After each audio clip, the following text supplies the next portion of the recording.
Hi everyone, so today's video is going to be a cage tour of Parsnip and Apple's cage. And as you can see, they're in the top level of what is a 3-level cage, but I've only got 2 levels set up, and the boys are down there. But I won't show you their cage just now.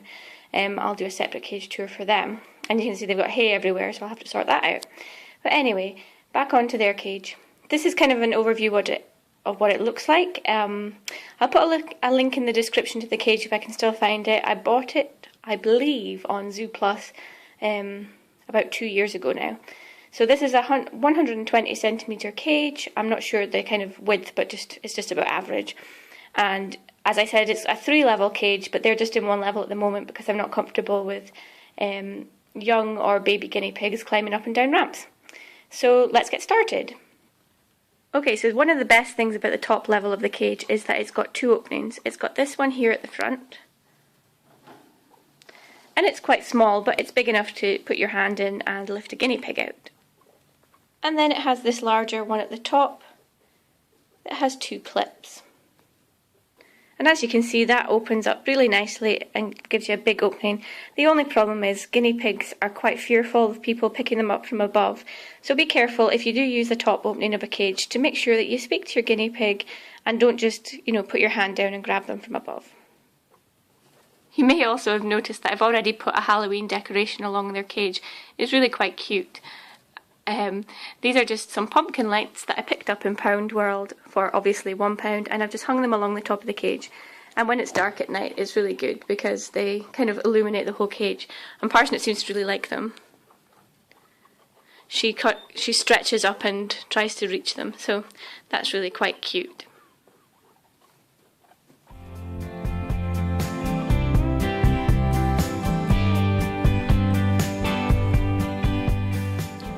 Okay, so in this cage we have Parsnip and we have Apple, which is one of Parsnip's babies, and she will be 5 weeks old tomorrow.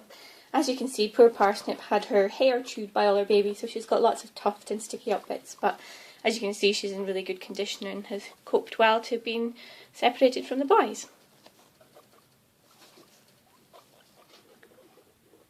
Okay, so the first thing we've got in the cage is hay. We have a hay ball and one of these shredder tunnels that you can see in my last haul. I'll put the link again in the description bar to my haul that I did a few days ago. So I just cut it in half, gave half to the girls and stuffed it with hay, and they seem to really like it, and they have chewed the tunnel a little bit but not that much. And then I've got a small hay ball at the back. As you can see, I've got a hay rack up here, but I've just pulled the hay out because Parsnip refused to eat out of a hay rack. I'm not really sure why.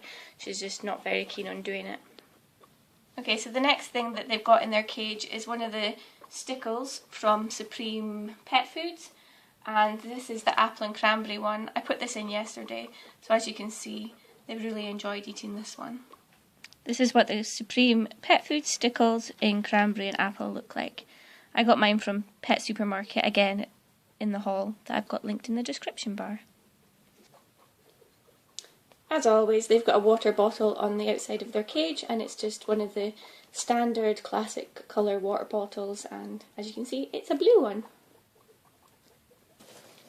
Again, sort of standard in a guinea pig cage, they've got their pellet dish, and this has a variety of pellets in it. It actually has 3 different kinds of pellets.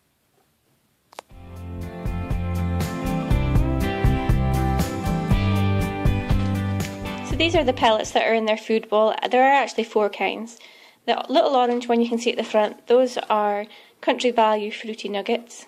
The one behind it that's slightly flower shaped, that's Supreme Science Selective. The biggest pellet up the back there, that is Sterling Fibre Crunch, and then the small ones are the Harrington's Guinea Pig Pellets. If you're wondering why there's so many different kinds just in one food bowl, this is basically just so that I've got every piece of nutrition that I can possibly get in the baby guinea pig's food. I don't actually feed my older guinea pigs this kind of mix. Okay, so there are a few toys dotted around. As you can see, we've got one of these large jingle balls. This was bought quite a while ago in Poundland, but I think they still sell them every now and again. They have one of these chew tubes that I got in Pets at Home.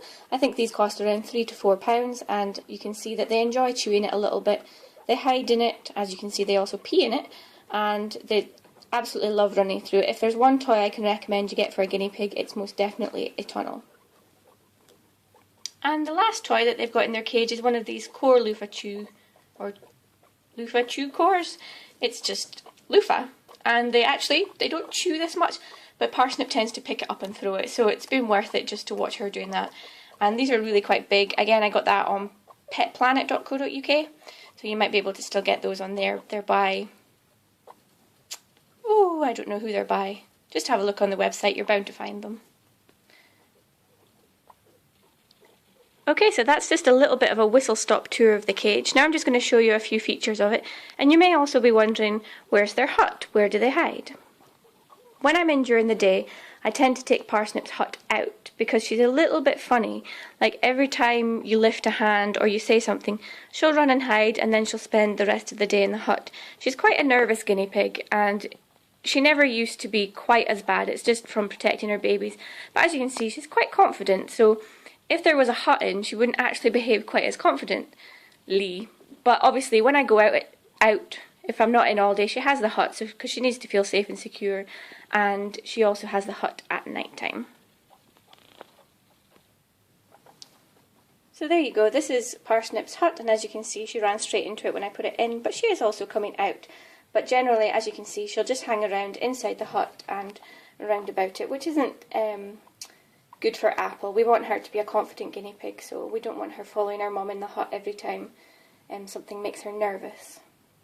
Okay, so the last feature I want to talk about, a lot of you'll know that I litter train my guinea pigs. However, you may have noticed that there isn't actually a litter box in the cage. But as you can see, if you look closely, what I've done is there's a row just at the end of the cage of the wood-based cat litter. What I've actually discovered with Parsnip is, rather than using a litter box, if I just put the cat litter at one end of the cage, she does all her business down here. As you can see, her droppings are there, and she kind of urinates in the corner. And Apple has been copying her. If you see any droppings around the cage, they're generally apples. So from now on, I'm actually doing this rather than using a litter box. So if you're having trouble litter training your guinea pig, or you find that they go to sleep in their litter box and pee outside their litter box, perhaps this is something you can try. And if you do, leave me a video response and let me know how you got on, or send me a message on Facebook at www.facebook.com/GuineaPigSecretsUK, where you can also share your pictures of your guinea pigs and ask me any questions. So the final feature of the cage is I always have a fleece blanket or a towel over the top of the cage, because as I said earlier, I don't leave Parsnip with a hut during the day when I'm in the same room as her, just to encourage her to be a little bit more confident and teach Apple to be confident. So I put a blanket over the top so she doesn't feel like any predators are going to pounce on her from above. So don't be worried at all that she hasn't got a hut or anywhere to hide. We do put the fleece blanket over the top so that she feels safe and confident. It's just that we're trying to teach Apple to be a safe, confident guinea pig, and don't really want Parsnip spoiling that for her and making her a nervous guinea pig too. So as you can see, the fleece blanket just makes them feel a little bit safer, and you can see Parsnip's fine, and Apple's also fine. So I hope you enjoyed their cage tour, and look forward to seeing the next one, where we'll do a cage tour for Biscuit and Crumbs. That'll be up next weekend, hopefully. And if you would like to contact us, you can do so on the following social networks. We have Facebook, Instagram, and obviously email, and I'm also on Pinterest, where I do post some of the guinea pig videos. All the links will be in the description bar. You can contact us at www.facebook.com/GuineaPigSecretsUK, on Instagram at Inside the Looking Glass, or on Pinterest, Make Me Invisible. Our email, as always, is GuineaPigSecretsUK@gmail.com.